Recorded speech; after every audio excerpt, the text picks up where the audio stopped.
Thank you for joining us today. So today I'm really excited. I have Mariana Calleja, who is a doctor, chronic pain expert, and inspirational writer who's on a worldwide mission to help people heal their pain and move forward towards the life they dream about and that they desire, whether at home, at work, in relationships, and most importantly within themselves first. I think that's so important. I love that. So thank you for accepting to be my guest today, Mariana. I'm really happy to have you here. Oh, thank you. Yeah, I'm really excited. You saying that little introduction made me, feel like chills and everything. uh yeah, no, and I have to say I really love how you say, you know most importantly within themselves, like within ourselves. It's so important that we feel good, like by our, like on our own, like within ourselves before, because that's how it can then expand to our work, to our relationships, to Yeah. our home, our family home, or with our whatever. It starts within. So I love that. So tell me, Mariana, what would you say, like for you, what has been do you want to, let's start with, tell me about you, and then tell me about your journey with chronic pain. Well, I Mm, know you did talk about, so chronic pain, and I think in some way when we talked, it was about sexual pain. yeah. How and what was, like, how, tell me about it. And I'd love, as you're telling me about it, if you can tell me what happened, how did things shift, what made things shift for you. So hmm Right. So the thing with my, well, I am this chronic pain expert, or actually in general, just pain expert. That's what I studied as a medicine doctor. But before that, I used to have as you said, my own pain story, which was related to sexual pain. So the thing is that I was always having a lot of pain, anytime I would have relations, or, going to the doctor to get my gynecologist checkup, and everything was very, very painful. Every single tiny little bit was always painful. So I came used to that pain in a way that was, it felt like something that was already there and that would always be there. At some point I really thought, okay, that's me, I have this issue, this is who I am. There is no way I can have, a normal relationship, like partner kind of relationship, because there's always that. And behind that, through the years, because it was like 2 decades of feeling the same things, it really takes a toll on your self-esteem, on your image, your self-confidence. You start doubting things as, okay, what's wrong with me? Why can't I have this normal, feeling or situation like everybody's telling and describing? I used to, with friends, I didn't talk a lot with friends about, these things in high school, that kind of thing. It wasn't very normal, at least for me. I was very uncomfortable, even before having, sex the very first time. It was always an uncomfortable topic. So after years and years and years of going through all of this, I was really desperate one time. Very, very desperate, very saddened. I was already married. I was like, 29 years old. And someone mentioned something close to me, like a friend, that she was a therapist, a physical therapist or physiotherapist. And she mentioned something about pelvic pain and that. So I thought, should I maybe just ask out of curiosity, because it really resonated with me. I was feeling lots of fear to ask just that, almost in my 30s. So I asked her, and that's the point where, things started to flow a little bit, because I opened up myself to just ask about that problem that I was having with someone that could give me a solution. And then I started doing therapy, then psychotherapy with, a psychologist. There was many stuff around the sexual pain that now I know, that now that I understand, it had a lot to do with emotional issues, with, self-confidence was a consequence of that, but also was somehow a root of that. and attraction, like physical attraction to partner and so many other things.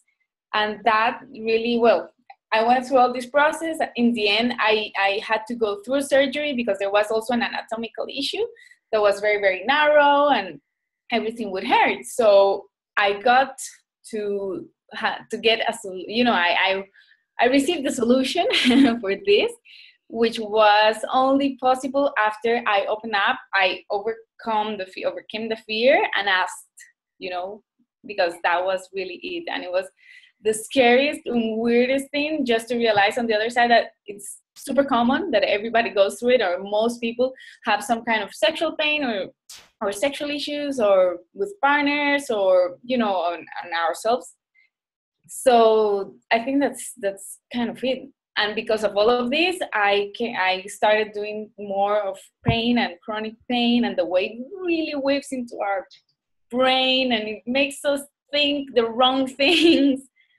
And that's how my journey was. Yeah.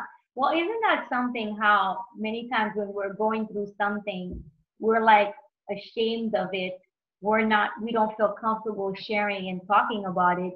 And then when we actually start talking about it, we actually realize that many people are actually going through something similar, or they've been through something similar, Yeah, and it's that thing of not feeling alone, Yes. because you kind of think, okay, am I the only one with this issue? Like, is something wrong with me? I'm the only one dealing with this. Exactly. And then, but still thinking that and actually saying it is such a big step, and you never do it until you are very desperate. So it's like, okay, how can I manage myself before I get to the desperate point? Because it really hurts. So everything hurts. So you hurt yourself, you hurt others, everything hurts. Mm-hmm.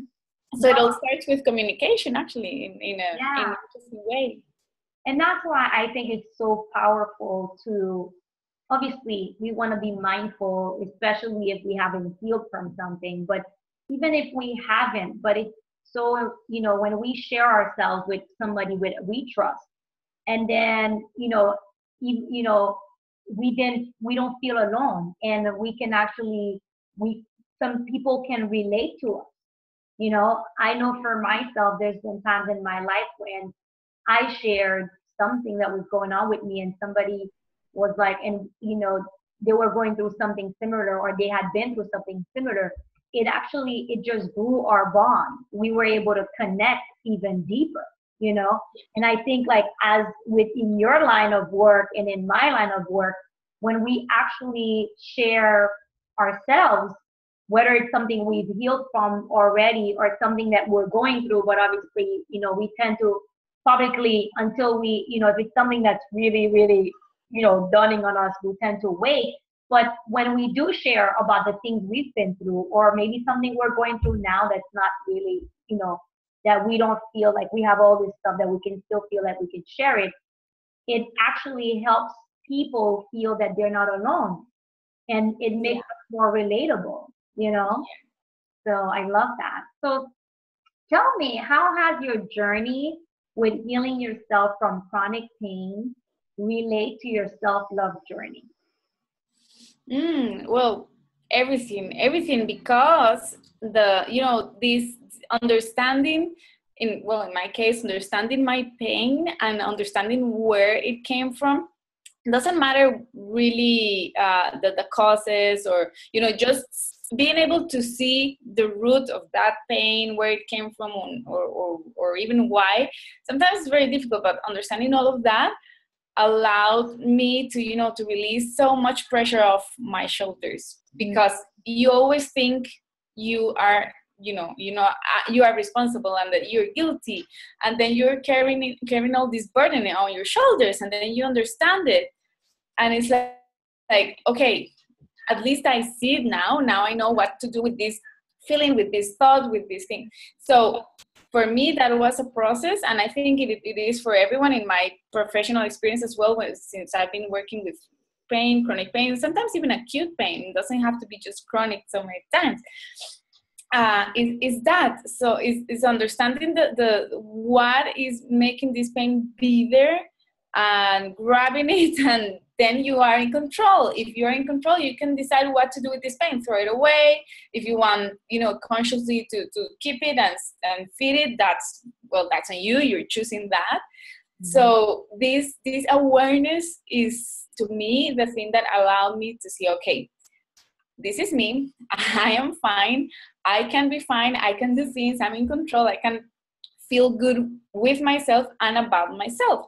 And then a process began of, trying to heal and take out all these things that I thought I had here that were, really damaging me or my confidence or my self-worth, self-belief, anything really. So it really ties up from where I see it. And with my clients and my patients, I always dig into that every single time, because there's always a root. To me, physical pain is just a manifestation of emotional pain. Yes, definitely.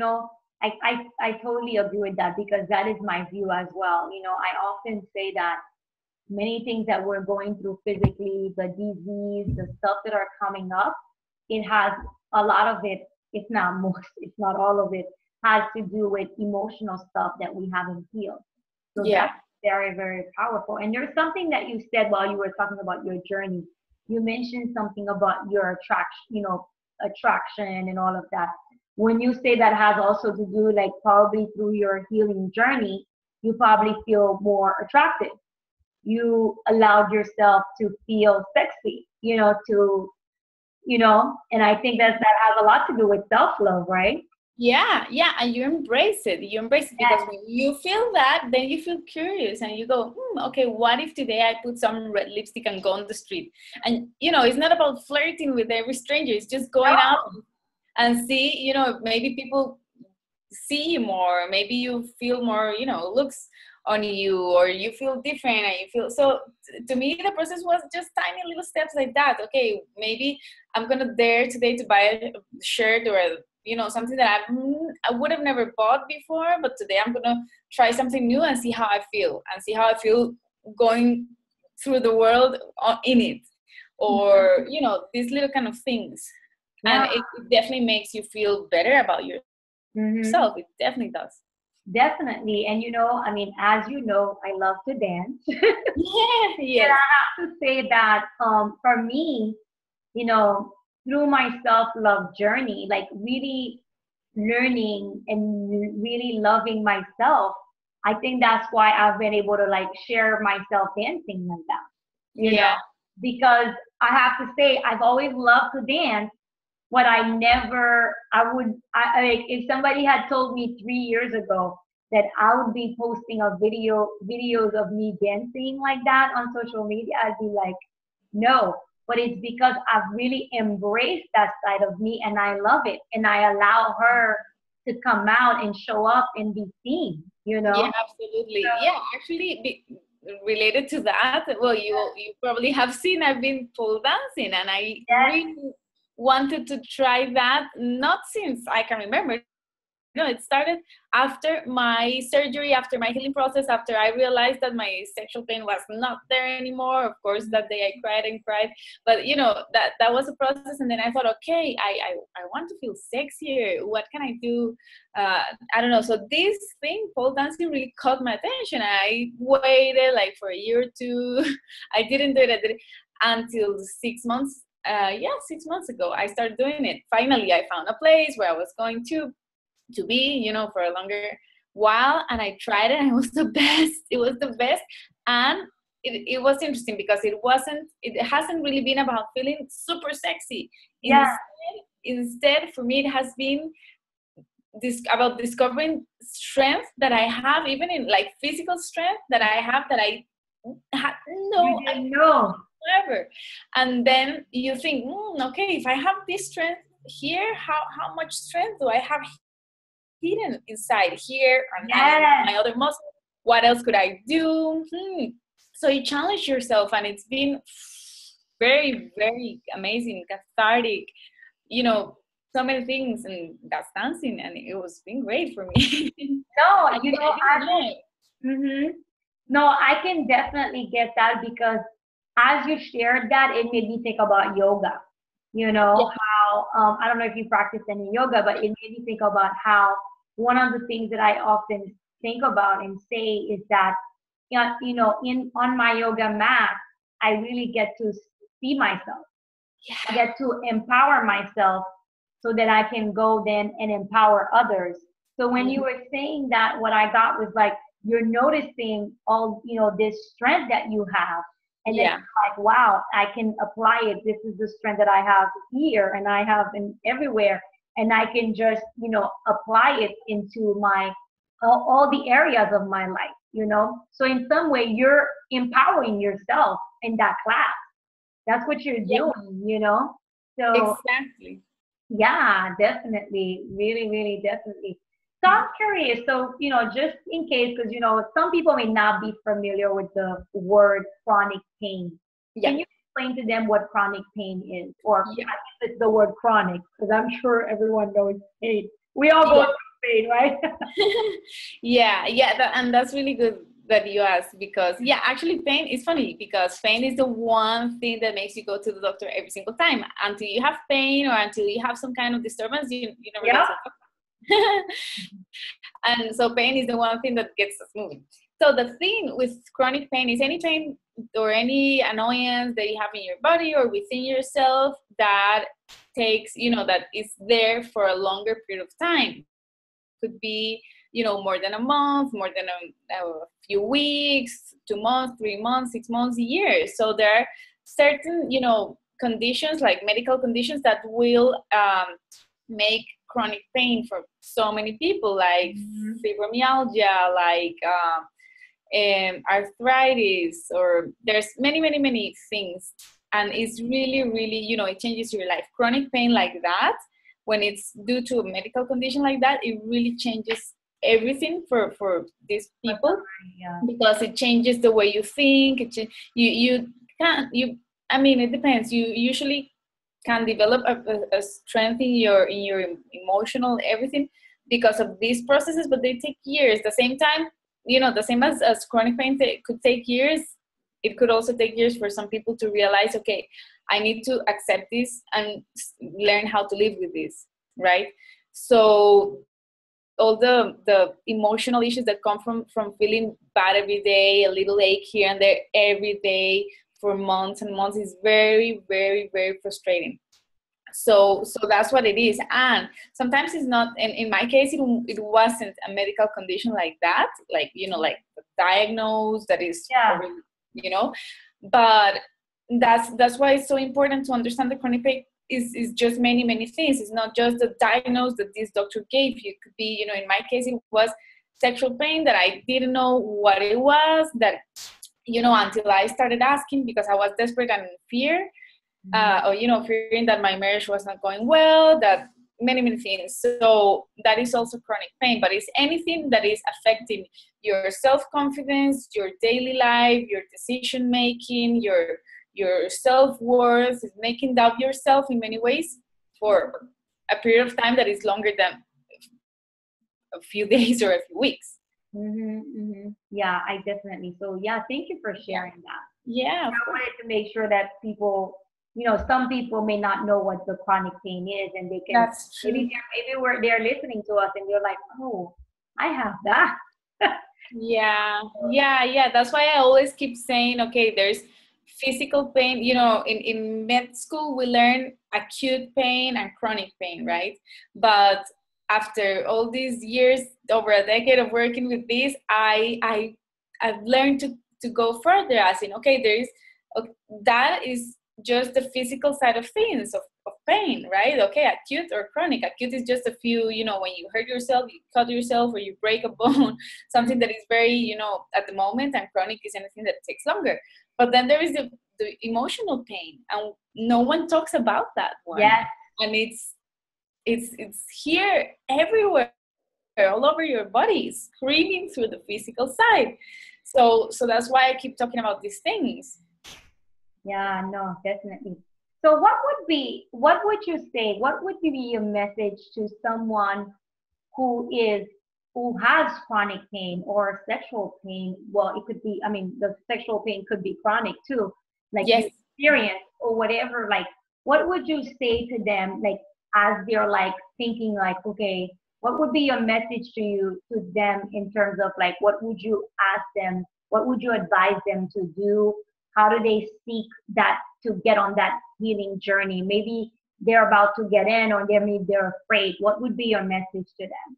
Yeah, my message is basically one, and that's talk, ask, communicate. If it's just with one person, the closest person that you have, for, you know, the person that you trust the most for this topic or for any topic, you know, there are things that we don't talk with just everybody, right? We have like maybe our best friend, we share a few things with our best friend and some other things with our best cousin or our mom. So there are certain people in our lives that we know, we feel that we can go and talk about certain things, even the most difficult things or the things that we have never shared. So the one thing that I would say is, who is that person for you? If you're in chronic pain, who is the one or two people in your life that you could go and express something really, really deep, really difficult? Even if you know that you can need to cry, you will have the space to cry or the shoulder to cry on, but go talk, go get this, you know, start this pain to flow through the tap, because at first it will be rusty, it's very difficult, but after one thing starts to go out, you know, like pain, whatever kind of pain, as I keep talking about, physical, emotional, chronic, or acute, it's all the same string, right? So if we pull that string out the first time with a little thought, a little whatever that we need to share at first, then everything will start coming on the string. You know, you will start pulling the string, and so much stuff will come, and then you will release all that space from that knot or ball of knots that you had in there with that string. So it's talking, just communicate. Even if it's fearful at first, yes, it will be like that. It will be difficult, it will be challenging, it will make you feel many things, like sorry the word, like shit, and sometimes like so many things. It will be difficult, but sometimes you will probably find out and realize that that first little talk, that those first little words that come from your mouth will be and feel as the easiest thing after you've done it, because it will, you know, start a process of healing. And that's how it does, that's how the healing happens: talking, communicating, sharing, you take out the garbage. Yes. And I remember Mariana and we had a session once, because I had my own stuff I was dealing with, and that was one of the things that she told me. I mean, it was a very powerful healing session, and she'll tell us about her work before we end this, but I just wanted to share that was one of her things that she told me, is that, you know, you need to talk about this with someone. Yeah. Aside from that one session we had, but it was like, because I think sometimes we keep things bottled in. Yeah. And one of the things, I don't know if you're familiar with Brene Brown's work. Of course, yeah. You know, and she says shame cannot survive, like, basically you talking about it. Yeah. Obviously, like you said, and I love what you share, somebody that you trust, somebody that you're close to, you know, and because this is the thing, is when we don't talk about things, then that's when the shame is there, like it sticks there, and it eats us up. Exactly, it eats us from the inside out, and then you feel like you're all rotten inside, and that's because you're keeping all this dirt inside, basically. Imagine, I keep saying my people, imagine yourself as a bag. Okay, if you're a bag, like a kitchen trash can or something, what are you putting in it? Are you putting the good stuff? Are you putting the rotten vegetables? Or it depends. When you put inside, it will flourish or it will rotten. It depends. Definitely. And the thing is that you know, that's the thing, is when we, you know, we're like so ashamed because we think, I'm the only one going through this, I'm the only one that this happened to, or whatever. And then when you start talking about it, especially, you know, when you talk to someone or you start reading about it, because I know for me, it was by reading one of her things that I was like, wow, let me talk to her. Yeah. Yeah. Then you Yeah. get to see that, wait a minute, no, you're not alone. It's kind of like what you were saying, many people have, well, they have, and you even said most people have sexual pain or have some stuff around sexuality, and then, with sex, discomfort or whatever, but then nobody talks about it. And then, but everybody does, like, so. Yeah, when you open up, then everybody's like, oh, yes, me, yes. And then you're like, whoa, okay, that's great. I'm I not know I'm not alone. alone. and it's just in, our human behavior and our human experience is like that. We need to feel like we have, company, that we are going through things with people, because that's how we're built, like biologically speaking. We need that. That's why family is important, or a very close group of friends, or people you love and trust, because it all comes down to love. And love is yourself first, and everything around you. So it's that's how you heal, because you're surrounded by warmth, by people that makes you feel good. Anything that makes you feel good, that's it. That's it. Definitely. Yes, definitely. Yeah. So tell me, I know empowerment is very important for you, and it's something you do especially with your clients. Please tell me more about your thoughts on empowerment and your empowerment work with, in terms of, when it relates to your work. Mm-hmm.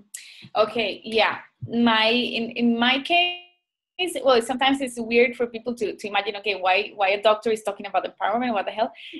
Doesn't relate. So it's really, I think, in a way, everything that we've talked about is clearly the message of empowerment, right? Because when you have something that hurts inside, you need to deal with it, to heal it, so you can feel good about yourself and with yourself. And that's the way to do things that you really, use to make an impact. And that's empowerment to me. Empowerment is helping people live, it's not like we all have to do this worldwide movement to help everybody. No, some people can just make a huge impact in their town, in their neighborhood. It's just about starting with the small group around you first, and that will only happen when people feel good, when there is no pain, when there is no heaviness, when there are no thoughts on the back of your mind, and that's it. So health in this case to me is everything, as in emotional health, physical health, but it's just what is making you feel good, or what could make you feel good, or what is it that is really draining your energy right now, whether it's a health issue or something else that is not allowing you to do the things that you want to do, that would allow you to grow more, grow yourself, grow your family, grow your kids, that kind of thing. So to me, that's how health in a way relates with empowerment, and the way I do it. It's just that is healing, digging deep, take all the crap out and keep moving forward. With a renewed sense of self. Yes. And you know what, as you were saying, some people might be saying, what is the doctor talking about empowerment? I would say it seems to me, and you could tell me if I'm correct or wrong, but you have a holistic approach. Yes, absolutely. And I think that's why sometimes, some people, maybe that's why sometimes some people don't even heal, because we tend, sometimes in traditional medicine, they look at the physical aspect only. Yeah. Not just they don't look at the emotional aspect. Yeah, and it's difficult. Go ahead. No, I was gonna say it's like that, not just for people who go to the doctor as patients, but also for us, because we are taught, like in this box of like you said, Western medicine, and I like to think more of Eastern medicine too, and all the medicines together, because why not? We have this great scientific approach. We need it because the human body gets actual, diseases, and we need MRIs, and we need blood tests, and we need the super specialist doctors that are in hospitals. We need them all. But before we get to that point where we have to be in hospital, that's where I want to think, okay, this is my my part? How can I help people avoid going to the doctor when it's possible to avoid it? So what's in here that we can heal first, and that will have an influence or an impact in the rest of the body? So that's why I love it, and that's why I do it in this way. I really, well, when I was in Asia for a while, it was so enlightening for me, and I was like, okay, there is a lot more to health than I was taught, and it's totally fine. I just, expansion, and that's it. It's just that's why I like the holistic approach, as you said. It's just a whole. We are a whole, holistic whole. In a way. No, definitely, definitely. So I'm curious about this. When you mentioned about the box, okay, and I can definitely see you don't put yourself in a box. Is that something that you struggle with in the beginning? Of course. Yeah, I've struggled with that for a long while. Even when I was just recently graduated from med school, I was feeling burnout, and I didn't know what burnout was.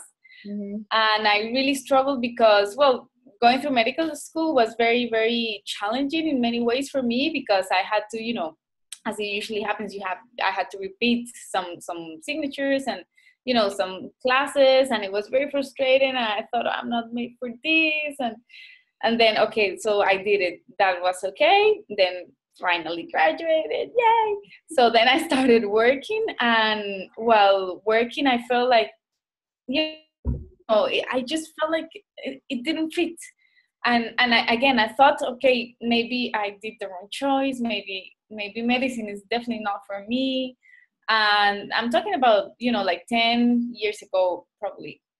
And so I kept doing a few things. Then I found this master degree that resonated with me, and it was the pain management one. And I thought, okay, this is really good, because I really love the talking to people, taking the time, because in hospital it's always, everything is very fast, and you have to do this and that.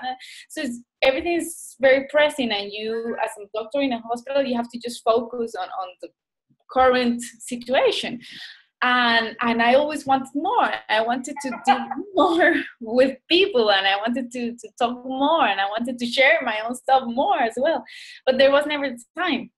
So I went from one work to another, then I moved abroad, and that's when I studied, and then I started working with elderly people, and it made me understand for, very, very deeply all these chronic pains, being all the regrets or the good things that we have at the end of life.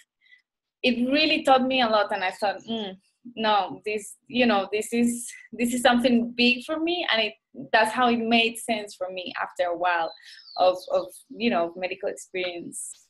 Yeah. But it was difficult. It wasn't easy.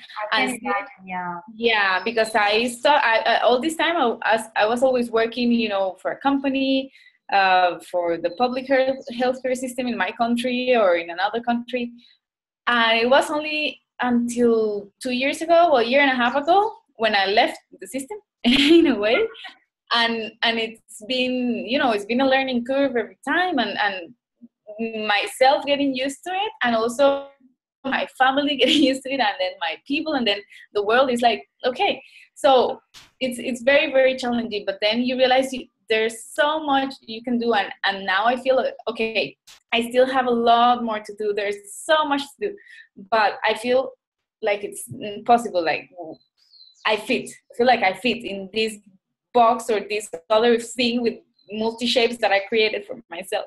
So it's interesting. Yeah, it's interesting, and it's not common at all as well. I mean, there are doctors doing online work, of course, and yeah, but the approach is something different.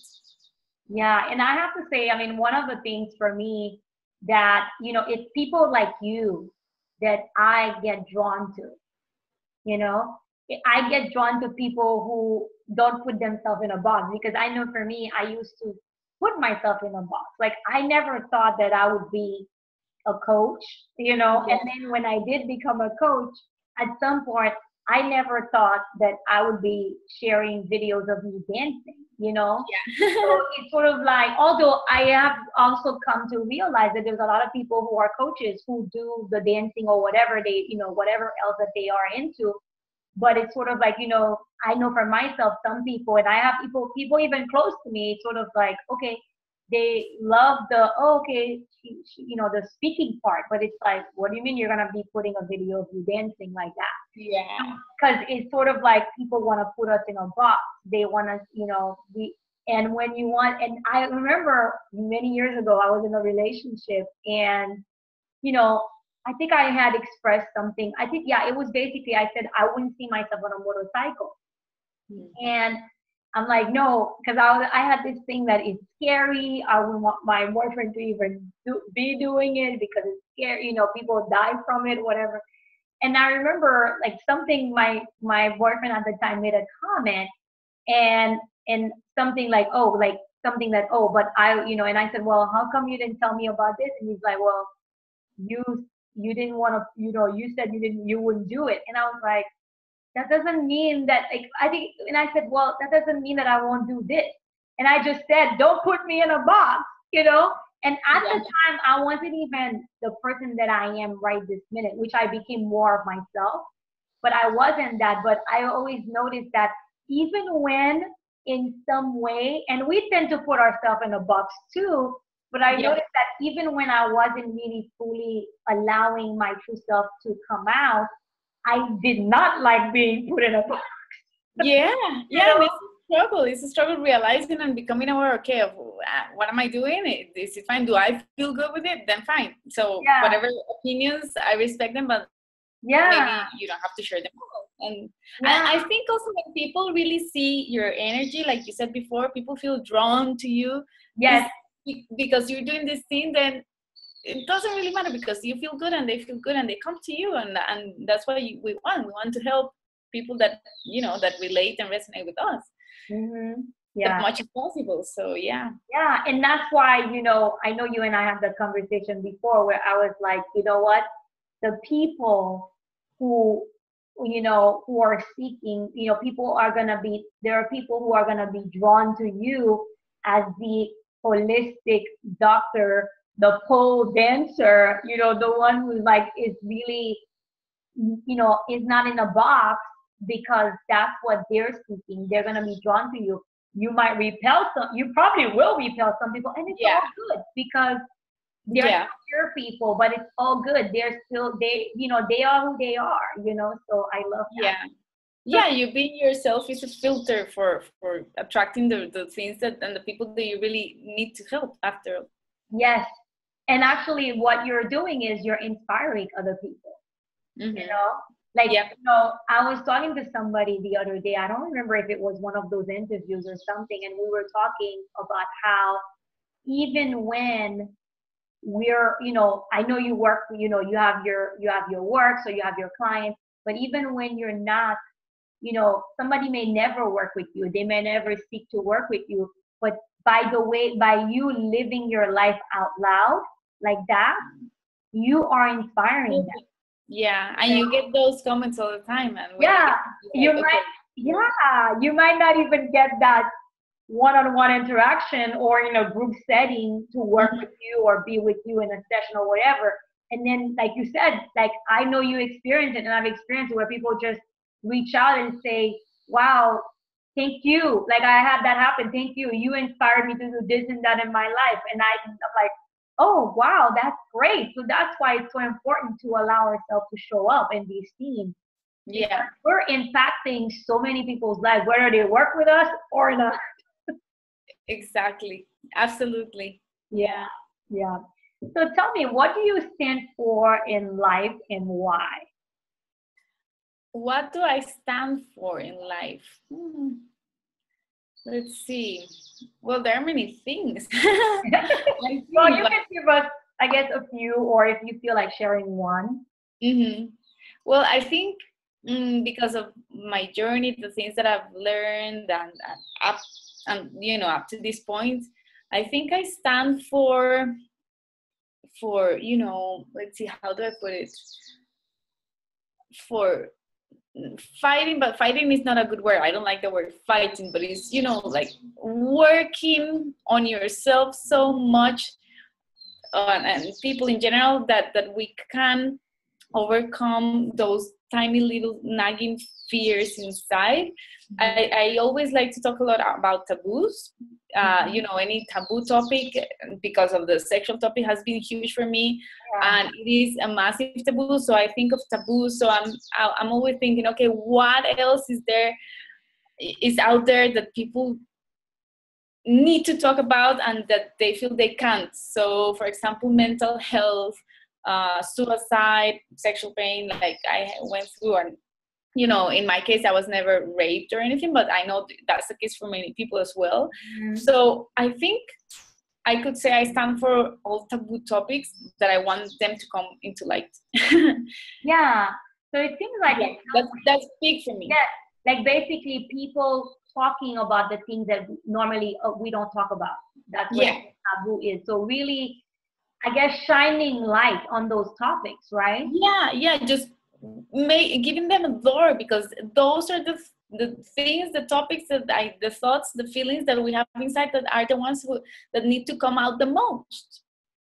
So I really stand for that. It's like I see myself being this pioneer doctor, dancer, whatever, that is speaking about these things, that is speaking truth bombs on stages, right? So it's like that kind of thing. I really stand for helping people, probably, and myself in the first place, to stop the fear of those things that have been taught to us as things that you don't talk about, or that you shouldn't talk about. Or it depends. For example, I grew up in Costa Rica, which is very religion focused country. So there was this side of things that were super tied up, and still today, but a little bit less, super tied up to religion, to guilt, to feeling, sinner, dirty, or whatever, many things. So that's my case, with my whole sexual issues as well. And that's just one country, one little town. So I wonder how many topics and how many countries and cities and towns are there in the world that are having people with same issues, just out of fear, out of something that we are being taught that is wrong, and it's just human, and we need to talk about them. The world is so big and so vast in that case. So I think, oh my God, how many people are struggling with something they need to talk about, really. Definitely. So, what I'm hearing you say too is that, when we talk about those taboo things, and it's so important to talk about them because it liberates us. Yeah, it's healing. It's healing. It's emotional healing. It's emotional healing. That is very true. Yeah. And emotional healing will bring you health. Yeah. That's it. Yeah. And you know what? The thing is that it's because, many of us don't want to do that deep work. And that's also why it's hard work. It's hard work. It's not easy. But I think that's why we avoid it too. But yet it's so necessary. Yeah. To really live, like you said, the life that they deserve. To realize their dreams, it's important that they heal themselves. Exactly. It liberates them, So yeah, definitely. Exactly. What? I thought you were going to say something. No, I wasn't exactly. Okay. Okay. So I'm curious. So what are your thoughts on life purpose? Do you have one? And if you do, what would you say it is? What is it? What? Sorry, can you repeat that again? What are your thoughts on life purpose? And do you have one? If you believe in that, and what do you think yours is? If you have something you believe I do think there is a life purpose. I believe that we all have one. And I also believe some people, maybe they take a little longer to realize what their purpose is. It could be a super huge mission, or it could be write books like I want, or it could be simply, take care of your family the more, the best that you can. That's a life purpose as well. So I do believe they exist, and we all have one. And in my case, my purpose relates to this that I was just saying about, the taboos, the emotional health, the healing, the digging to live, the life that you dream or deserve, because we all deserve a good life. That's what life is about. We just want to feel good.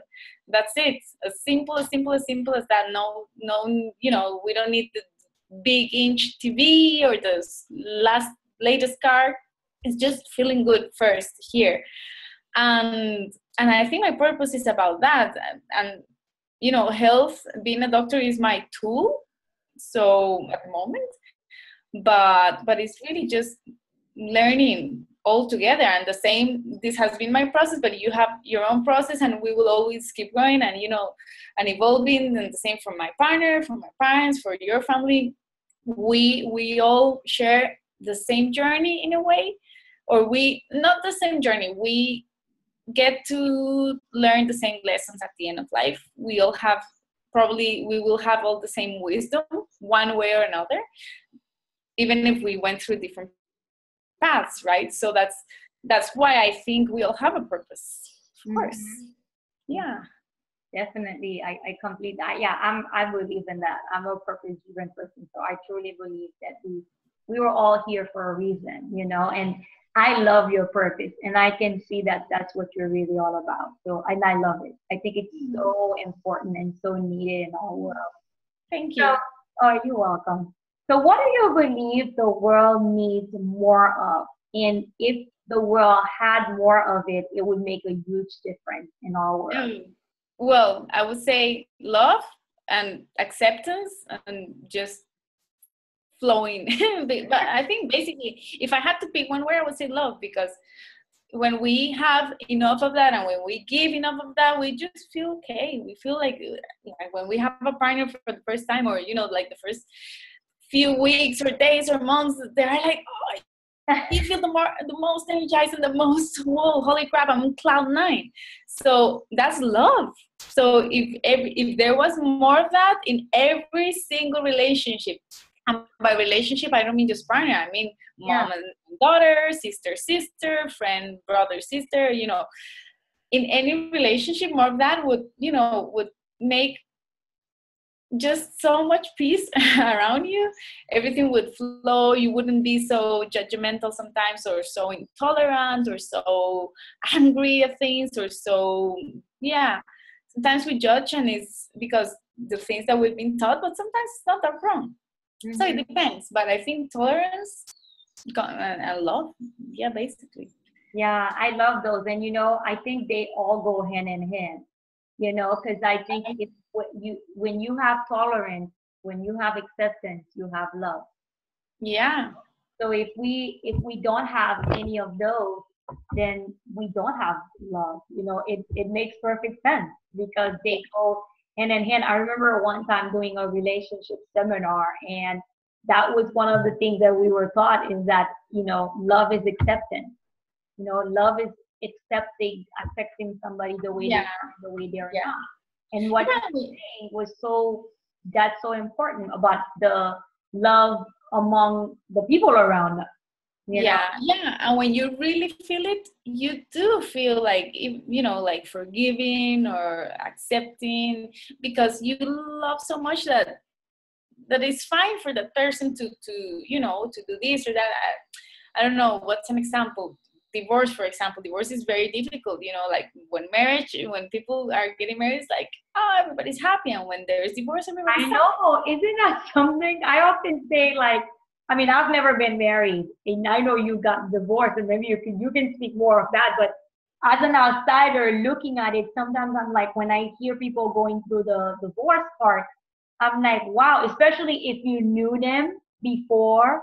Yeah, it hurts. How did we get from here to there? I mean, because it's like we're like, it's like the love is gone. And it changes. It makes, when there's a breakup like that, it could be divorce or it could be any relationship. It's a breakup for many other people, not just the two people involved. And it's, it hurts and people worry, and that's because you care, right? So that's why.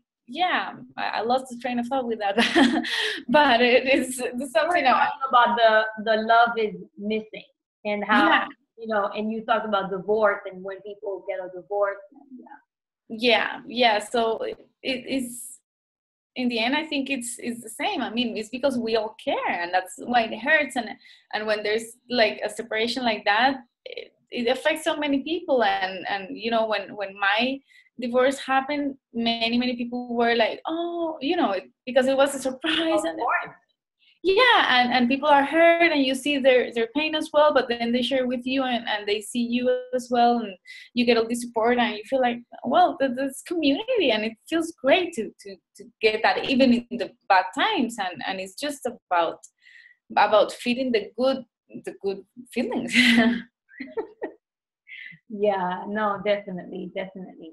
So we are done with the questioning part. I want to ask, tell, tell people about your work, where they can find you, give them your website, where they can find you and start following you on social media so they can be inspired, work with you, or whatever Yeah, offer you have going on right now. cool. So yeah, I have my own website, so people can find me there. It's my name, marianacalleja.com. So I guess we can just share it on the I'm link gonna have it. afterwards. Yeah, and well, I usually am pretty active, and I like it a lot on Facebook, but not on my page, but in my personal profile. I usually share everything very publicly, very openly, so they can find me at the same. I will give you the link, but it's Mariana Calleja Ross, because we in Latin America we use two last names, my mom's and my dad, so it's Mariana Calleja Ross. So we can get the link. But yeah, and on Instagram, Dr.Mariana. So doctor, the full word, DOCTOR. .Mariana. That's on Instagram, and that's Instagram is like my journal, my diary. I like little thoughts and little inspiring things about anything that I can, think of at certain points, or during the day or whatever. So I would say those two. Right now, I am going to give a master class on chronic pain on the 21st this month. So people can join, because there's spots. I mean, it's online. I can give you the full description as well, because I have it right here. Well, I have to look it up. But it's all about these things that we were talking about, how to deal with chronic pain, but understanding chronic pain first, understanding your own pain, because it's different for each person.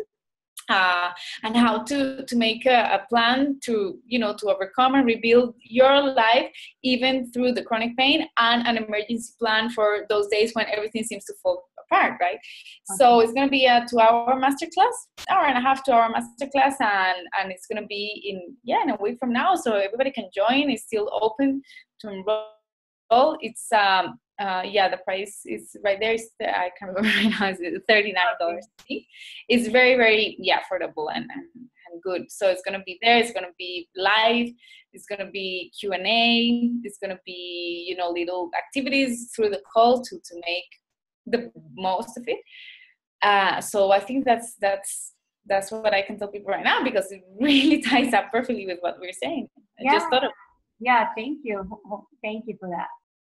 Okay, well, that's awesome, Mariana.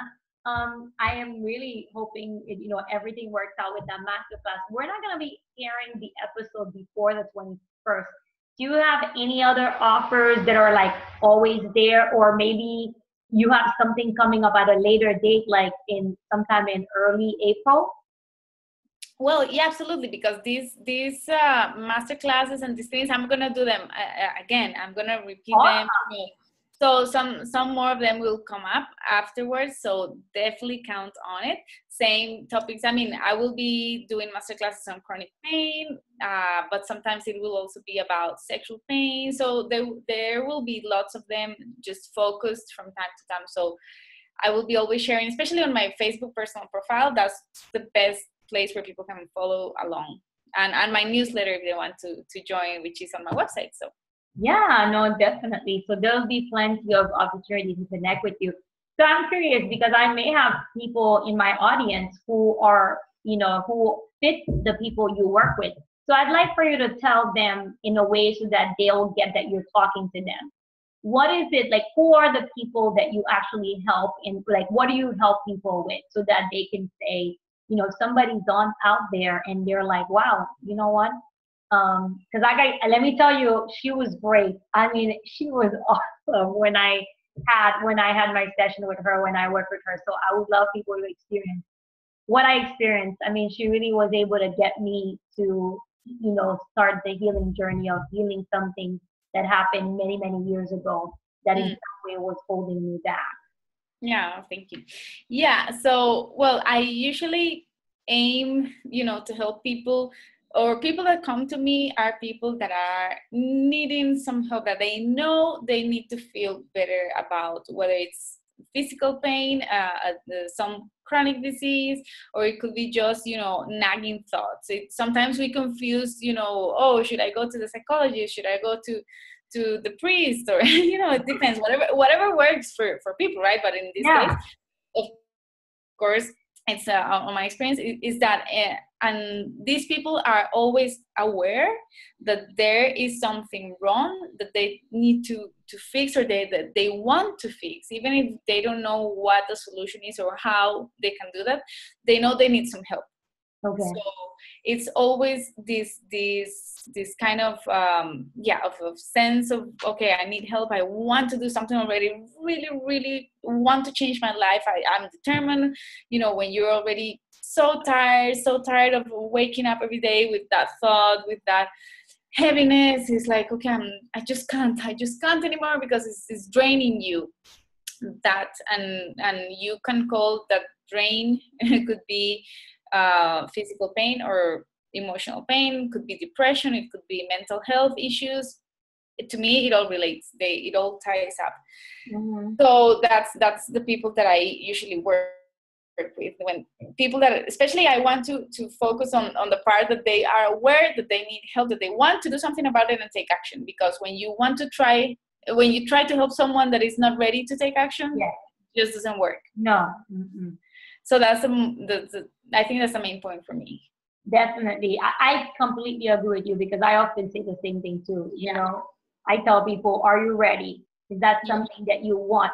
Sometimes I don't like to use the word ready, because you know how sometimes it's like you'll never feel like you're ready. But when like you're like, okay, I may be scared, but I know I can't. Basically, I know for me, that's how it was when I talked to her. And even when I've done any other type of coaching, I get to the point where I know this can go on like this.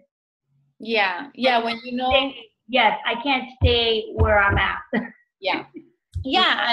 in my case, because of the medical background, if there's people who need, if you take some medication, some pills, some whatever medical history they might have, I can always guide through that. But of course, I don't take the place of their usual doctor who's controlling the disease, right? Because it's different. But I can always help, to tie all the things, so we can work as a whole. Mm-hmm. So people don't fear that they will. I mean, I'm not that doctor that will replace your local doctor at your clinic, because I don't do prescriptions, I don't do medication, I don't do that. I do it in my own country if I have to here locally, but not online. That's another thing. So that's also important for people to know. But I do know, I have the knowledge, and I can guide through whatever medical stuff they are needing to as well. That's good. Great. Okay. Great. Thank you so much for joining us. And Mariana, thank you again for saying yes to my offer. As you know, this is something that is really special to me, and I'm really excited about. So I'm really thankful that you accepted to join me today. No, thank you for having me, and I really wish you the best of success with all the project, and we will definitely, hopefully, talk another time. Yes, and I wish you the best with the masterclass and with everything. And I know we'll be in touch, and maybe, who knows, you'll come back one other day, right? Yeah, maybe we can do an online masterclass, the two of us. Hey, I'm all for collaboration. So, okay, well, thank you for everyone joining us today, and I'm sending you all, Mariana as well, love and light. Take care. Take care. Okay.